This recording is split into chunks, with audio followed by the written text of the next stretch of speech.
When court starts, the first thing that you'll see is the judge will walk in and everyone will stand up.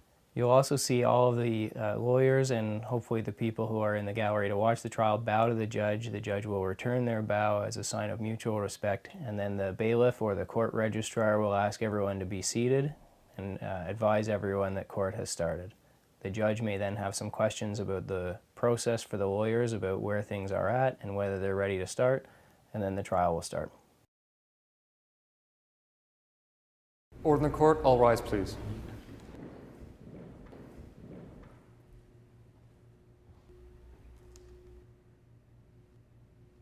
Court is now in session. Please be seated.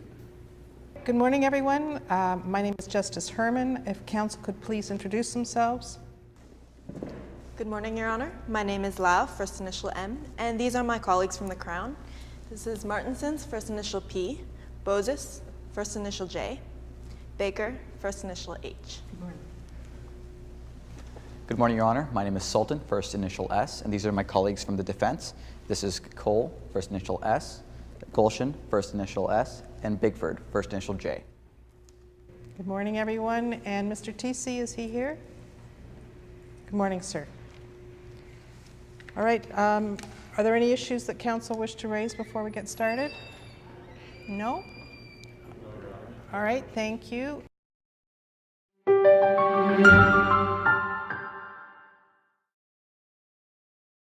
First step in a criminal trial is what's called the arraignment, and that is the first formal hearing. And at that hearing, the accused will come in, the accused will be identified, and the charges against the accused will be read, and then the accused will advise the court how he or she pleads, either by saying guilty or not guilty. All right, Mr. Clerk, then could you please arraign Mr. TC?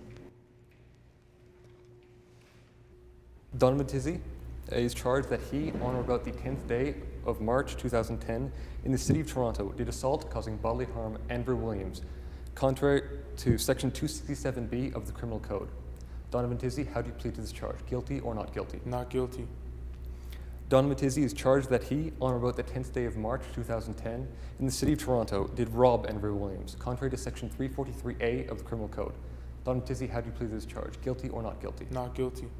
Please be seated. Thank you. The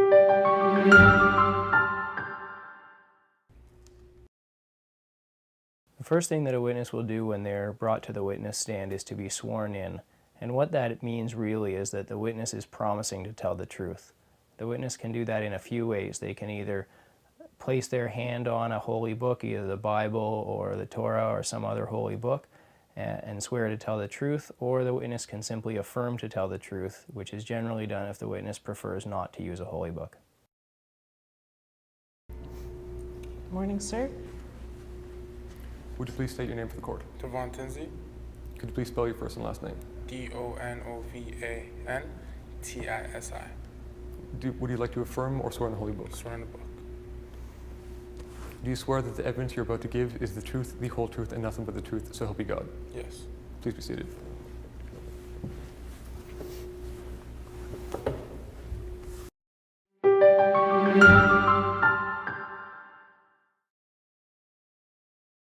Examining a witness just means asking the witness a series of questions to bring out the evidence that the lawyer thinks will help his or her case. And it can be a lot more difficult than it seems to just ask them those questions, because you really don't have any idea what the witness is going to say.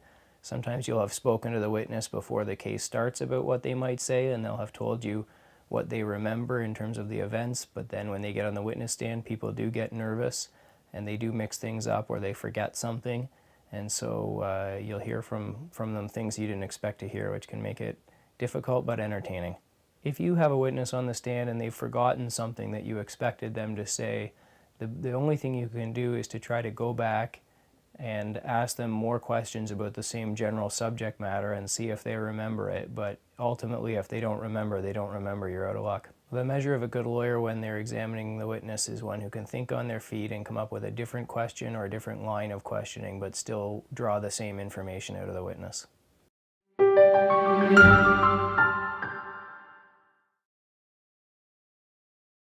Examining a witness just means asking the witness a series of questions to bring out the evidence that the lawyer thinks will help his or her case. And it can be a lot more difficult than it seems to just ask them those questions, because you really don't have any idea what the witness is going to say. Sometimes you'll have spoken to the witness before the case starts about what they might say, and they'll have told you what they remember in terms of the events, but then when they get on the witness stand, people do get nervous and they do mix things up or they forget something. And so you'll hear from them things you didn't expect to hear, which can make it difficult but entertaining. If you have a witness on the stand and they've forgotten something that you expected them to say, the only thing you can do is to try to go back and ask them more questions about the same general subject matter and see if they remember it. But ultimately, if they don't remember, you're out of luck. The measure of a good lawyer when they're examining the witness is one who can think on their feet and come up with a different question or a different line of questioning, but still draw the same information out of the witness.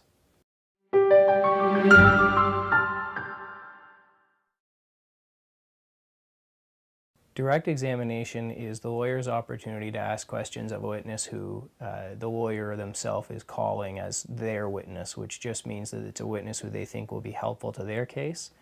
And when a lawyer is conducting direct examination, they really want to ask the witness questions to allow the witness to tell the whole story and allow the witness to be what you might think of as the star of the show and someone who can really explain to the judge what happened. The key to direct examination for the lawyer is to use open-ended questions, and the best way to think about that is really questions that begin with who, what, where, when, and why. And that allows the witness to be the one who gives the information rather than the lawyer. Good morning, Your Honor. My name is Mr. Bozis, and I will be conducting the direct examination of Constable Rachel DiCarlo. All right, go ahead. Can you please state your name for the court? Rachel DiCarlo. And what is your current profession? I am enforced by the Toronto Police Service. And what division are you located at? 13th Division. Where is 13th Division located? It is located near Eglinton Avenue in Toronto. I see you have brought your police notes with you. Were they written at the time of the event? Yes, they were. And are they in your own handwriting? Yes, Are they in pen or pencil? They're in pen. Have you made any additions, deletions, or corrections? None at all. Do you have an independent recollection of the events? I do. And do you need your notes to refresh your memory? Yes, I do. Your Honor, may Constable DiCarlo use her notes to refresh her memory? Does the defense have any objections to the constable using her notes to refresh her memory? No, Your Honor, no objections. Thank you. I'm going to take you back to the evening of March 10th, 2010.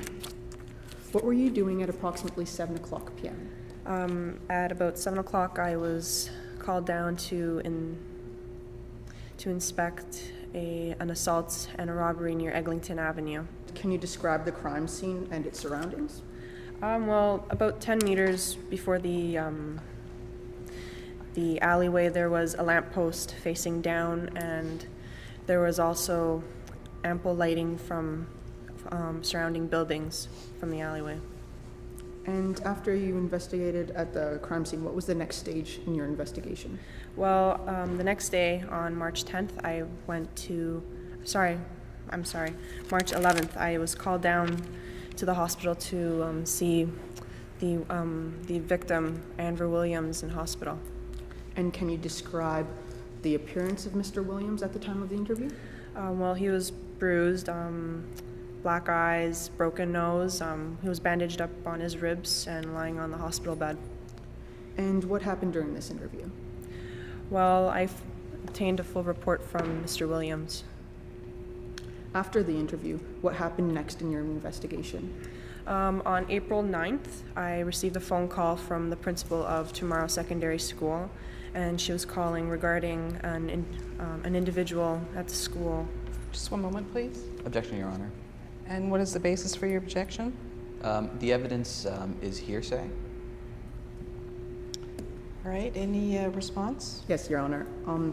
This is basically part of the narrative as to why Donovan Tizzy is a suspect and why he was further sought out to be questioned.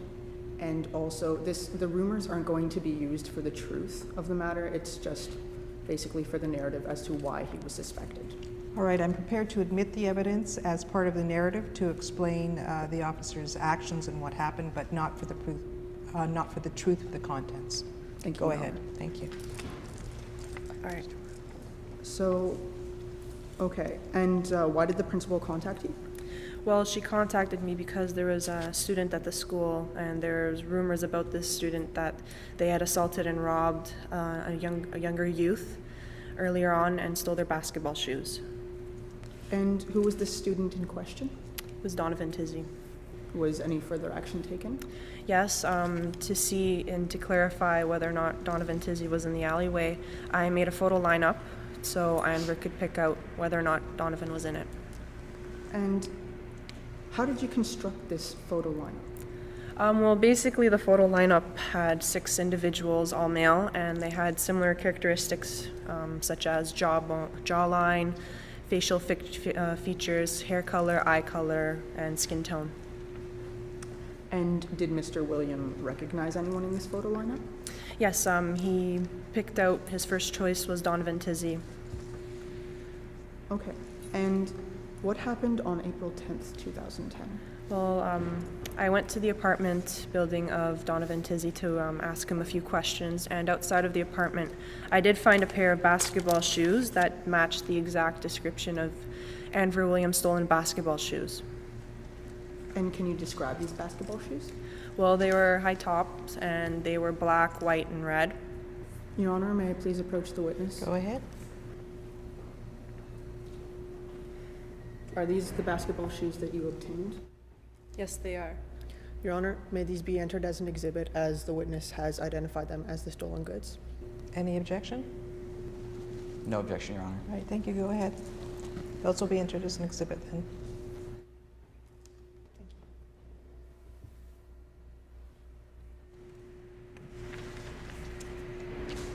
And what happened next after you entered the apartment complex? Well, I arrested Donovan Tizzy for assault causing bodily harm and for robbery.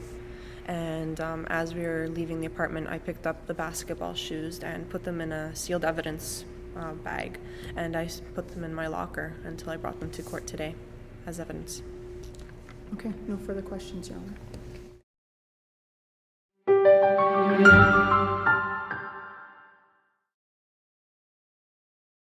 A cross-examination is the lawyer's opportunity to ask questions of a witness that's called by the other side.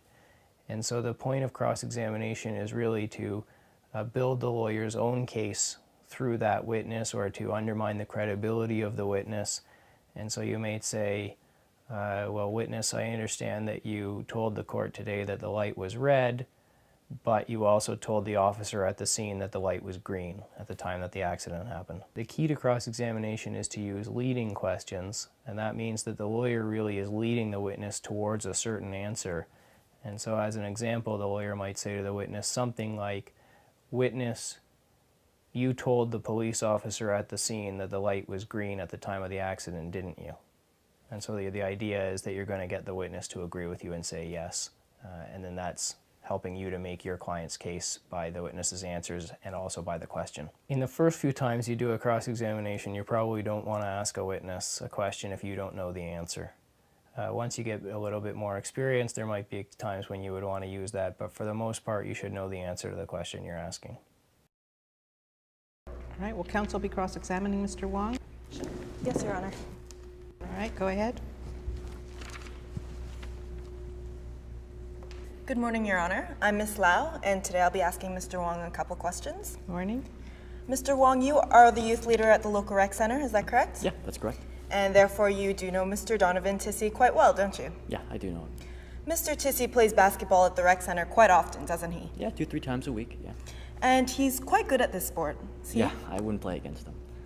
Mr. Dwayne Dirks also comes to the community center, doesn't he? Yeah, he started coming in late 2009-ish, yeah. And Mr. Dirks does cause trouble at the rec center, is that correct? Yes, he is rude to the other youth as well as myself and other staff. And you've seen Mr. Tizzy associating with Mr. Dirk, haven't you? I've seen Donovan hang around with Mr. Dirks, sorry, once in a while, yeah. And since they've been associating with each other, you've noticed a change in Mr. Tizzy's attitude, is that correct? Yes, Donovan just act a little more withdrawn, a little less interested in people, a very minor change in his attitude. So he has been less interested in people, but he's also been rude to others, hasn't he? I've seen him maybe mouth off once or twice. To other youths? To other youths, yes, sorry. Now, the community center was quite busy in March, is that correct? Yeah, it's busy in March. And you work 5 days a week, don't you? Yeah, I do. You work from 2 p.m. to 10 p.m., is that correct? Those are my work hours. And you don't keep a record of the people who come into the rec center, do you? No, I don't. As a defense witness, you did not need to give the police a statement ahead of time, is that correct? No. Therefore, your recollection of the date in question is solely based on your preparation for this trial, is that correct? Yes. The date in question, March 10th, 2010, that's quite a while ago, isn't it? It's around 2 months, yeah. And since then, you've seen a lot of kids at the rec center, is that correct? Part of my job, that's right, yeah. So you can't be sure that you saw Mr. Tissy on March 10th, 2010, can you? Well, I can be sure because I remember getting that specific information on March 10th, and I was very lucky to tell Donovan about it that afternoon. So that you remember the exact day you received that form, the exact day you gave Donovan that form? Yes, because it is scholarship and college information. It's not like I get it every single day. This was a lucky break. You don't give other kids scholarship information? Oh, I do try, but I remember that I usually have to give him at some other point, but I remember this day, I remember it because I got it that day, and I remember telling him that afternoon. It's very fortunate. So can you please state the exact time you saw Mr. Tissy on that day? You know, like I said before, I cannot be 100% sure, but it had to be definitely before 8 o'clock, because that's when I eat. And you haven't recently seen Mr. Dirks, have you? No, I haven't seen Mr. Dirks around. Thank you, Mr. Wong. Thank you, Your Honor.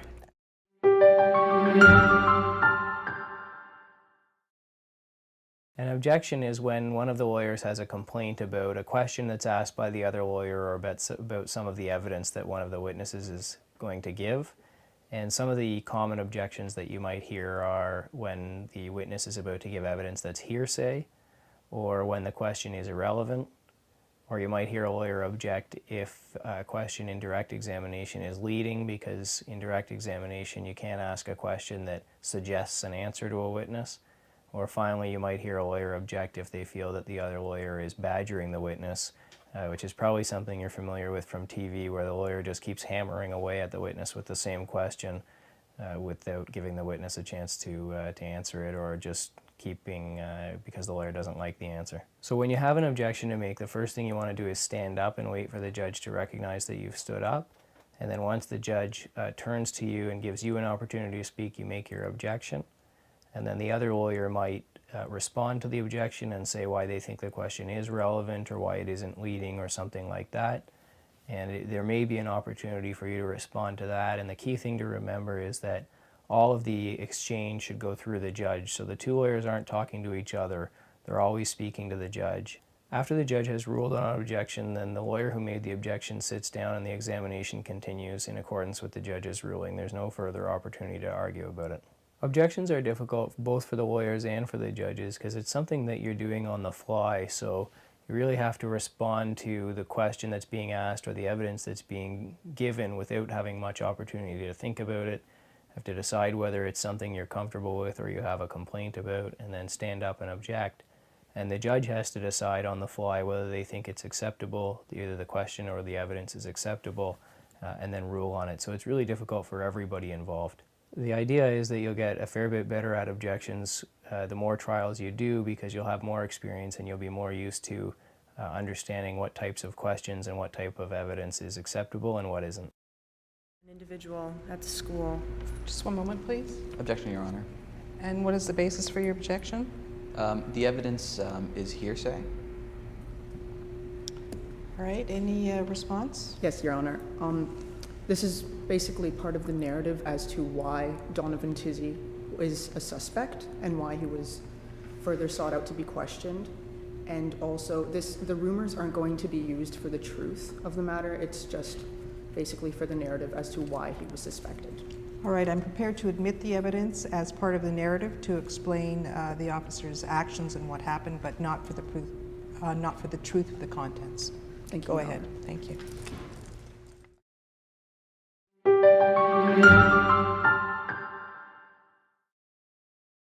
At a criminal trial, you'll see police officers using their notes to refresh their memory, and the reason that they're allowed to do that is, first of all, that the notes are made generally right at the time that the incident happens, and so the officers are doing their best to record exactly what they saw and what happened. And second, because they do have so many investigations that they're conducting, that it's difficult for them to remember the details of every single one, so it's easier if they can write it all down at the time and then use their notes later at the trial. And those notes that you see an officer using have all been disclosed to the counsel for the accused before the trial starts, and so there's nothing that comes up that's surprising to the accused, and they have an opportunity to prepare for and conduct their own examination. I see you have brought your police notes with you. Were they written at the time of the event? Yes, they were. And are they in your own handwriting? Yes, Are they in pen or pencil? They're in pen. Have you made any additions, deletions, or corrections? None at all. Do you have an independent recollection of the events? I do. And do you need your notes to refresh your memory? Yes, I do. Your Honor, may Constable DiCarlo use her notes to refresh her memory? Does the defense have any objections to the constable using her notes to refresh your memory? No, Your Honor, no objections. Thank you. I'm going to take you back to the evening of March 10th, 2010.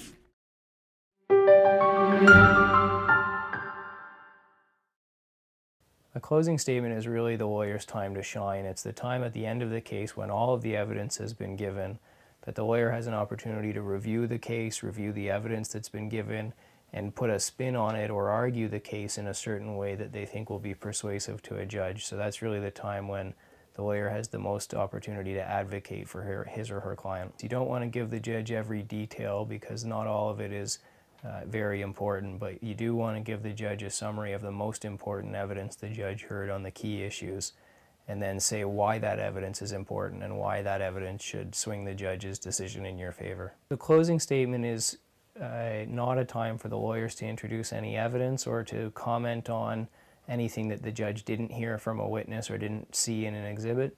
The closing statement is the time to review the evidence that was heard, and that's the evidence that you have to work with as a lawyer. So if you didn't get something that you wanted to get, that's unfortunate, but that's the time when you have to put your case the best way that you can with the evidence that you were able to get.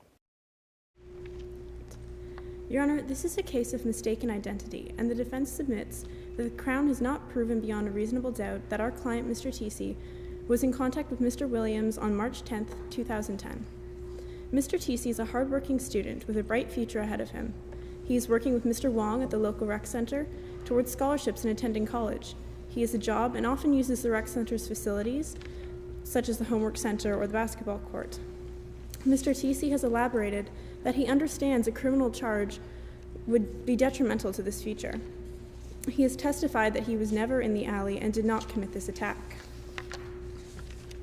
The Crown's witness, Andrew Williams, has clearly suffered a grievous attack, and as anyone would, he is seeking justice for what has been done to him. However, the defense submits that in his search for justice, Mr. Williams based his choice on a distant memory of a stressful situation that occurred some time ago. Both Crown witnesses have confirmed for the court that the lighting in the alley was poor, and the defense submits that Mr. Williams chose a photo based on a presumption and not a stable knowledge. The court has heard from both Crown witnesses that Mr. Williams thought he recognized one of the people in the photos, and only after he was prompted by Constable DiCarlo did he clarify his answer and say that he was positive. Today, the court has heard from Mr. Tisi, a credible witness, who explained that on March 10th, he left his apartment at 6 p.m. with his friend Dwayne Dirks, arrived at the local rec center at 6:40, where he played pickup basketball and later spoke to Mr. Wong about different courses and scholarships for college. Leaving the rec center at 8:30 without Mr. Dirks, Mr. Tisi walked home.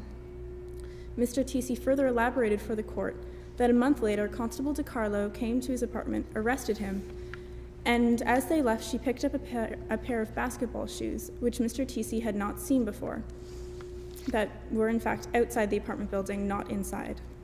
The court also heard from Constable DiCarlo and Mr. Wong, whose combined testimonies validates Mr. Tisi's testimony.